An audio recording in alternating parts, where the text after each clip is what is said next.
안녕하세요. 이시우TV의 이시우입니다. 이번 분석은 승부식 75회차 해외 축구 총 5경기 집중 분석 진행해 보겠습니다. 해당 분석은 초안 분석이며 이 점 유의해서 봐주시면 감사하겠습니다. 덴마크는 유로 2024에서 2위를 기록하고 있으며 현재 0승 1무 0패로 승점 1점을 보유하고 있습니다. 덴마크는 상대의 공격력을 적극적으로 억제하는 전략을 구사하며 피에르 에밀 호이비에르와 예스퍼 히울만이 수비적인 역할을 중심으로 경기를 전개할 것으로 보입니다. 이와 더불어 크리스티안 에릭센, 라스무스 호일룬 그리고 요나스 윈드는 제한적인 역습과 세컨드볼 찬스를 통해 공격 기회를 모색할 것입니다. 덴마크는 일정 수준의 공격 능력을 갖추고 있어 최소 한 골 이상의 득점 가능성을 가지고 있습니다. 한편 잉글랜드는 유로 2024에서 1위를 기록 중이며 현재 1승 0무 0패로 3점을 보유하고 있습니다. 이번 경기에서도 잉글랜드는 수비적으로 나서면서 상대를 제압해야 할 상황입니다. 필포든과 부카요 사카를 중심으로 공격을 조율하고 해리 케인과 주드 벨링엄 등 득점력이 뛰어난 선수들이 공격을 이끌 것입니다. 그러나 높은 공격 라인을 유지하다 보면 배후 공간이 노출될 가능성이 있습니다.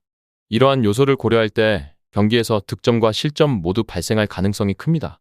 잉글랜드는 선수들의 퀄리티 면에서 우위에 있지만 유로 2024에서 그들이 어떤 경기력을 보여줄지는 아직 확실하지 않습니다. 덴마크가 상대적으로 선전할 가능성도 충분히 존재합니다. 경기 자체는 한쪽으로 치우치지 않고 비슷한 수준에서 흘러갈 가능성이 높습니다. 따라서 이번 경기에서 무승부나 언더의 결과를 예상해 볼 수 있으며 덴마크의 핸디캡 승도 고려해 볼 만합니다. 덴마크는 수비적인 조직력을 바탕으로 경기를 펼치면서도 에릭센, 호일룬, 윈드 등의 공격 자원들을 통해 득점을 노릴 것입니다.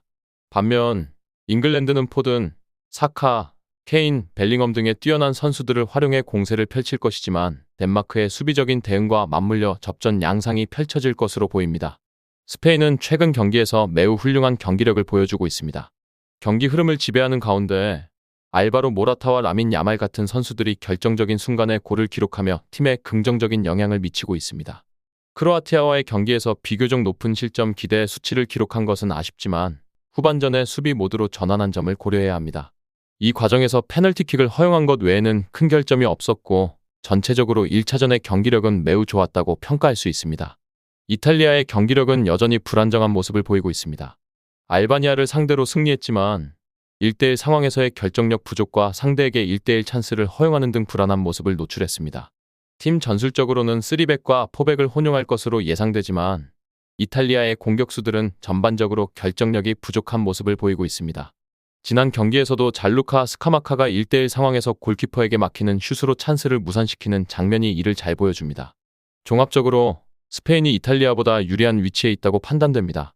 스페인은 경기 지배력과 더불어 골로 응답하는 능력이 크게 향상된 반면 이탈리아는 아직 경기력에 대한 신뢰를 얻기 어려운 상태입니다. 특히 이탈리아는 알바니아를 상대로도 스로인 미스로 인해 골을 허용하거나 1대1 찬스를 내주는 등 수비에서도 안정적이지 않은 모습을 보였습니다. 이러한 점을 고려하면 스페인이 경기에서 더 나은 결과를 얻을 가능성이 높아 보입니다. 결론적으로 스페인은 지배적인 경기 운영과 공격력에서 강점을 보이며 이탈리아는 여전히 불안정한 경기력을 보이고 있습니다. 이 상황에서 스페인의 우위가 예상되며 스페인이 이탈리아를 상대로 우세한 경기를 펼칠 가능성이 커 보입니다. 아르헨티나는 4-3-3 포메이션으로 경기에 나설 예정이며 훌리안 알바레즈, 앙헬 디마리아 그리고 알레한드로 가르나초를 중심으로 공격 루트를 만들어 득점 기회를 창출할 것으로 보입니다. 이와 함께 백업 자원인 라우타로 마르티네스의 활약 여부도 이번 경기의 중요한 요소가 될 것입니다.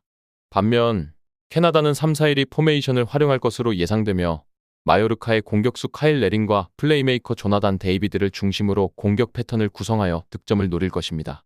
또한 백업 자원인 루카 피에테의 기여도 역시 중요한 변수로 작용할 것으로 보입니다. 아르헨티나의 경우 훌리안 알바레즈, 앙헬 디마리아, 알레한드로 가르나초 그리고 리오넬 메시와 같은 세계적인 선수들이 포진해 있어 캐나다를 압도할 가능성이 매우 높습니다. 리오넬 스칼로니 감독의 지도 아래 아르헨티나 대표팀은 카타르 월드컵에서 우승을 차지한 바 있으며 이 과정에서 오랜 기간 동안 호흡을 맞추며 팀 조직력에서도 높은 수준을 보여주고 있습니다. 반면에 캐나다는 최근 제시 마치 감독이 새롭게 부임했으나 아직 선수 파악이 충분히 이루어지지 않은 상태입니다. 이는 팀의 조직력과 경기력에 영향을 미칠 수 있는 요소입니다. 이러한 상황을 종합적으로 고려할 때 아르헨티나의 승리를 예상하는 것은 비교적 쉬운 판단입니다.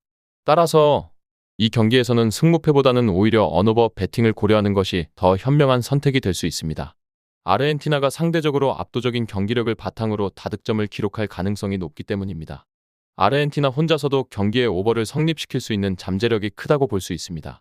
결론적으로 아르헨티나는 훌륭한 공격 자원과 탄탄한 팀 조직력을 바탕으로 캐나다를 상대로 유리한 위치에 있으며 경기 결과는 다득점의 오버 패턴이 될 가능성이 커 보입니다. 끝으로 정확한 배당 변동에 따른 실시간 추적과 최종 예측은 배팅 마감 직전까지 이루어져야 합니다. 위 부분을 참고하는 배팅이 아닌 더 근시적인 결과는 배당률 흐름의 변화 및 경기 시작 전 결장자 정보에 따라 변동될 수 있습니다. 함께 배팅으로 더 효율적인 승률을 만들고자 만들어낸 채널입니다. 모든 경기를 영상에 담아내기엔 한계가 있습니다. 이외 다른 경기들의 정보와 결과 예측 및 더 많은 도움이 필요하시다면 분석방으로 언제든지 연락주세요. 최선을 다해 보이겠습니다.